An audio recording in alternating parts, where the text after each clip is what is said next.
Je reconnais que, en ma qualité d'ancien ministre d'État, qui a occupé de hautes responsabilités dans ce pays, j'aurais pu communiquer aux nouvelles autorités les informations qui étaient en ma possession sur ce qui se préparait. Et cela peut apparaître comme un manquement de ma part, et je le reconnais, je suis prêt à... En découvrant il y a 2 semaines les images du ministre ivoirien de l'Intérieur, le tragicomique Ahmed Bakayoko, exposant à la télévision nationale celle d'un ancien ministre de Gbagbo, Lida Moïse Kouassi, avouant, parenthèse après torture, point d'interrogation, publiquement avoir participé à un complot visant à prendre par les armes le pouvoir à Abidjan, on se demandait comment, par exemple, Manuel Valls, homologue gaulois de Bakayoko, allait s'y prendre pour esquiver l'inévitable rencontre franco-ivoirienne sur les questions de sécurité et de police. Inévitable car, autant Gbagbo poussait l'irrévérence jusqu'à refuser de faire défiler ses soldats le 14 juillet à Paris, et d'y avoir, comme les copains, comptes bancaires, docteurs et résidences secondaires, autant le pouvoir Ouattara est pieds, poings, mains, coudes, chevilles, poignets, bassins, fesses et reins, liés à celle que Juppé appelait la métropole. A-t-on jamais vu pays plus dépendant de la France que la Côte d'Ivoire de Ouattara ? Ouattara, depuis qu'il est au pouvoir, a passé plus de temps à Paris que votre serviteur qui y réside. Que vient-il d'ailleurs faire à Paris ? Prendre des cours, des ordres, des sous ? Viendrait-il se faire soigner, lui dont les bulletins de santé sont aussi vierges que les registres nationaux d'investisseurs étrangers ? Les seuls moments où la Dramanie n'a pas besoin de se tourner vers sa Mecque parisienne, 2 points, pour massacrer et déplacer les populations de l'Ouest, et affamer celles du Nord aussi maintenant. Lors d'une des visites d'Ado à Paname, le président socialiste du Sénat, Jean-Pierre Bel, bien informé des enjeux par l'aile gauche du PS et l'aile PS du front de gauche, avait réussi un savant dribble à la Garincha pour esquiver l'infréquentable et collant Alassane Poissard Ouattara. Jean-Pierre Bel s'était souvenu devoir remettre une médaille à une artiste au fond de l'Ariège le jour même de la visite protocolaire au Sénat. Un de ces camouflets médiatiques, mes amis, aussi remarquable que réjouissant. À part le France-Africain et père d'escrocs Laurent Fabius, notoirement visiteur du regretté et regrettable Mollah Omar Bongo dans les années 80, on n'imaginait pas qu'un ministre français s'aventurerait à fouler, tel un conducteur de char de la Licorne descendant de son véhicule guerrier, la terre ivoirienne sous Ouattara. Oui, Fabius a beaucoup milité pour Ouattara. Et son fils Thomas a été condamné pour une arnaque à la carte à puce à destination de, 3 petits points, de l'Afrique. Non, si. Ahmed Bakayoko a un site internet personnel très drôle, ainsi qu'un compte sur Dailymotion où il abrite les documents vidéo secret défense qu'il met en ligne, personnellement, juste avant de les diffuser, lui-même sur la RTI pour ensuite faire du clic. Sont-ce les militaires ou les communicants français qui lui ont conseillé génialement d'agir ainsi ? Guillaume Soro, lui, il a un blog et un compte Facebook. C'est normal, à côté de Bakayoko, Soro Guillaume est une star. Pardon, je ne vous ai pas présenté. Guillaume Soro. Rebelle depuis qu'il a compris que ses qualités intellectuelles seules ne suffiraient pas, il a été d'à peu près toutes les tentatives de coup d'État des 15 dernières années en Côte d'Ivoire, 1999, 2001, 2002.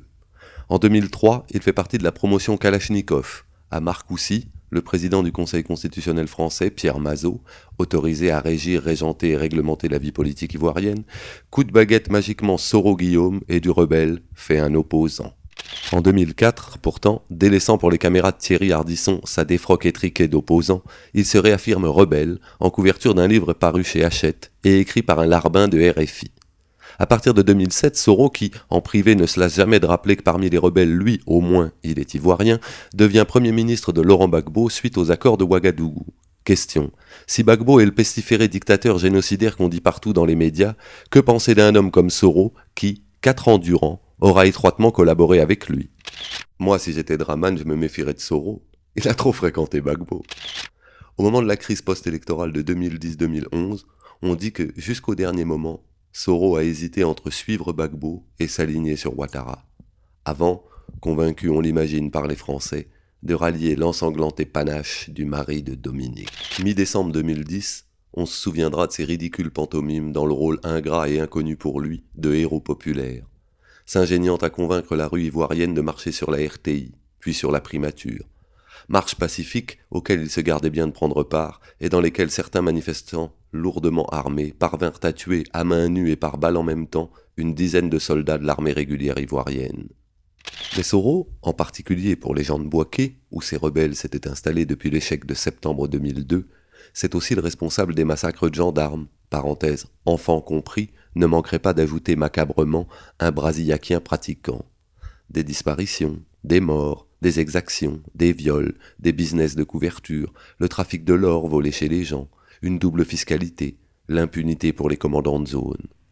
Impunité pour les commandants de zone que Soro continue manifestement de garantir puisqu'aucun d'entre eux, même ceux qui ont été repérés par l'ONU depuis 2004, n'a encore seulement été mentionné par la Cour pénale internationale.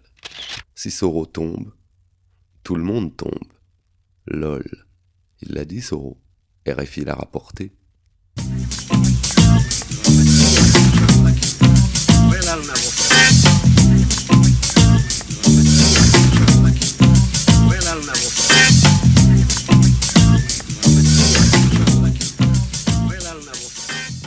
Le fils de Laurent Gbagbo, Michel, franco-ivoirien, a été arrêté le 11 avril 2011, en même temps que son père, ce qui, avec son patronyme, constitue l'ensemble des charges qui pèsent contre lui.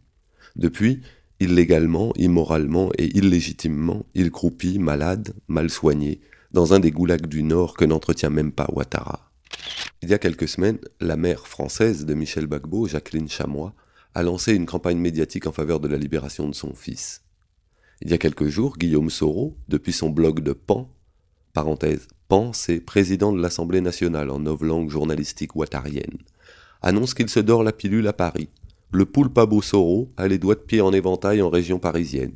Il diffuse même des photos de ses enfants au bois de Boulogne. Et chacun, dans la galaxie patriotique ivoirienne, de s'interroger. Que fout Soro à Paris?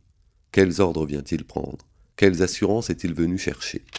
La semaine dernière, l'avocate de Michel Gbagbo, Maître Touré, enfonce le clou et dépose à Paris une plainte contre Soro et 10 chefs de guerre, le petit nom des commandants de zone ou comme zone. Un rapport contre Guillaume Soro sera même remis aux députés français. Ouais, en même temps, un rapport qui serait favorable à Soro, est-ce concevable?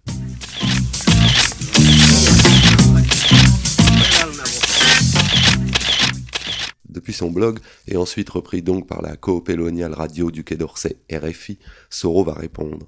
Et quelle réponse! Le petit bain d'homme annonce rien moins que s'il chute, il entraînera tout le monde avec lui. S'il doit comparaître, alors il faut aussi appeler à la barre la France, la CEDEAO, l'Union africaine, l'ONU. Est-ce qu'il n'a pas mentionné Draman aussi? En cours de semaine dernière, le roi du pneu enflammé autour du cou de l'adversaire politique et estudiantin, si l'on en croit Philippe Evano, Guillaume Soro, se trouve, apprend-on, non plus à Paris, mais à Singapour. Et là, la galaxie patriotique de Derechef se mettra à déconner. Soro a fui Paris par don. En fait, à Singapour, avec les gens de la firme Olam, il discute anacarde avec des kings de la noix de cajou. Sur son blog et son Facebook, ça fait un moment déjà que Soro prémâche le boulot des journaleux en annonçant lui-même où il se trouve et où il se rendra le lendemain. Où a-t-on appris que le pan ivoirien allait rencontrer à Paris le lundi 2 juillet son homologue français Claude Barthelone? En vrai, sur Facebook, ça circulait déjà depuis la veille au soir. En fin de matinée de lundi, la mère de Michel Gbagbo a produit un communiqué dénonçant la réception du rebelle Soro. Je le sais, je l'ai repris sur le gris-gris. Digne, sobre. La déception d'une mère qu'on bafoue depuis plus d'1 an. Plus, le déshonneur pour la citoyenne qu'est Jacqueline Chamois, de voir le nouveau 4e personnage de l'État français recevoir et donc reconnaître, adouber, admettre, intégrer, incorporer, accepter, parrainer, coopter, légitimer le sanglant pitré pan qui lui sert d'homologue ivoirien.